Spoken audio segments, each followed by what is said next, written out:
మరి social media కార్యక్రమానికి విచ్చేసినటువంటి ప్రతి ఒక్కరికి కూడా నా కృతజ్ఞతలు. అదేవిధంగా వేదికని అలంకరించినటువంటి పెద్దలు హనుమంతరావు బాబాయికి, రాధా గారికి, జగన్మోహన్ రెడ్డి అన్నకి, చిట్టన్నకి, కృష్ణ అన్నకి ప్రతి ఒక్కళ్ళు కూడా నా ధన్యవాదాలు. ఈరోజు వైఎస్ఆర్సిపి పార్టీలో నా పర్సనల్ ఒపీనియన్గా రెండు స్ట్రాంగెస్ట్ వెపన్స్ ఉన్నాయండి. అవి ఏంటని మీరు ఎవరైనా అనుకుంటున్నారో, మీకు తెలుసో లేదో నాకు తెలియదు కదండి. బట్ ఫస్ట్ స్ట్రాంగెస్ట్ వెపన్ వచ్చేసేసి వైఎస్ జగన్మోహన్ రెడ్డి అనే ఒక పేరు. ప్రతి ఒక్కళ్ళు వైఎస్ జగన్ గారి పేరు చెప్పుకొనే ముందుకెళ్తాం, ఆ ధైర్యంతోనే ముందుకెళ్తున్నాం. రెండోది, చాలా మంది కార్యకర్తలు అనుకుంటారు, నాయకులు అనుకుంటారు, ఇంకా వేరే ఎవరినైనా అనుకోనివ్వండి.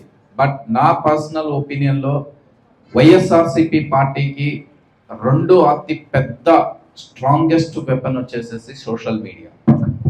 ఎందుకు అంటున్నానంటే, ఈరోజు రాష్ట్రంలో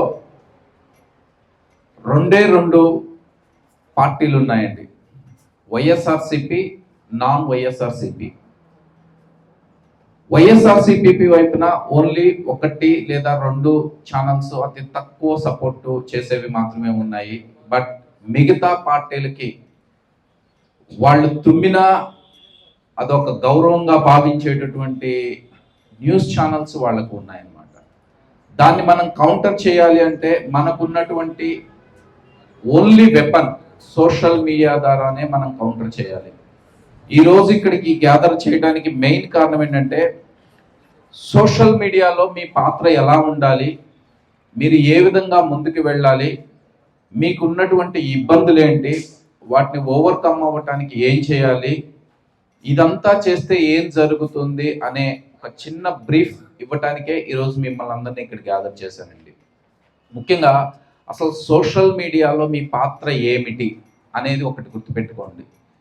ఇప్పుడు జరుగుతున్నటువంటి ప్రతి ఇష్యూ మీద ప్రతిరోజు మనం రోడ్లు ఎక్కటం అనేది చాలా కష్టం అండి. ఒకప్పుడు సోషల్ మీడియా లేని రోజుల్లో పేపర్స్ ద్వారానో టీవీస్ ద్వారానో చూసుకొని పలానా ఊళ్ళో ఇది జరిగిందంట అని ఏదన్నా స్టేట్ ఇష్యూ అయితే అప్పుడు రియాక్షన్ ఉండేదండి. బట్ ఈ రోజున్న కాలంలో ప్రతి ఒక్కటి మన చేతిలో ఉన్నటువంటి ఫోన్ ద్వారా నిమిషాల్లోనే రాష్ట్ర వ్యాప్తంగా కాదు ప్రపంచవ్యాప్తంగా తెలిసిపోతుంది. అలాంటి ఇష్యూస్ మనము రోడ్లెక్కి కష్టపడే కన్నా మన చేతిలో ఉన్నటువంటి ఫోన్ స్క్రీన్తో యుద్ధం చేయడం అనేది చాలా ఈజీ అయిపోయింది. మనం పెట్టే ఒక పోస్టు 1000 మందికి సందేహంలాగా వెళ్ళిపోతుందండి. అదేవిధంగా మనం పెట్టేటటువంటి ఒక రీల్ కానివ్వండి, ఒక వీడియో కానివ్వండి, కొన్ని కోట్ల మంది ప్రజలకి వాళ్ళ అభిప్రాయాన్ని మార్చే శక్తి ఉంటుందన్నమాట. సో మనం ఏ విధంగా ఈ సోషల్ మీడియా ప్లాట్ఫామ్ని ముందుకు తీసుకెళ్ళాలి అనే దానికి క్లాసికల్ ఎగ్జాంపులే ఇదండి. నెక్స్ట్, మన లక్ష్యం ఏంటి అంటే, సోషల్ మీడియాలో మనం వర్క్ చేస్తున్నాం, మన లక్ష్యం ఏంటి?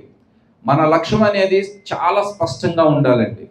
ఒకటి, 1 and only జగన్మోహన్ రెడ్డి గారిని సీఎంగా చూడాలి. 2029లో మనం జగన్మోహన్ రెడ్డి గారిని సీఎంగా చూడాలి. ద బిగ్గెస్ట్ లక్ష్యం అనేది అదే ఉండాలి మనకి. రెండోది, ఎప్పటి నుంచో అద్దంకి నియోజకవర్గం అనేది డెఫినెట్గా ఊరిస్తూనే ఉంది. దాన్ని ఎట్టి పరిస్థితుల్లో ఈసారి మనం గెలవాలి, జగన్మోహన్ రెడ్డి గారికి గుర్తుగా ఇవ్వాలి. ఈ 2 లక్ష్యాలని మీరు పెట్టుకొని ప్రతి ఒక్కళ్ళం ముందుకు అడుగు వేద్దామండి.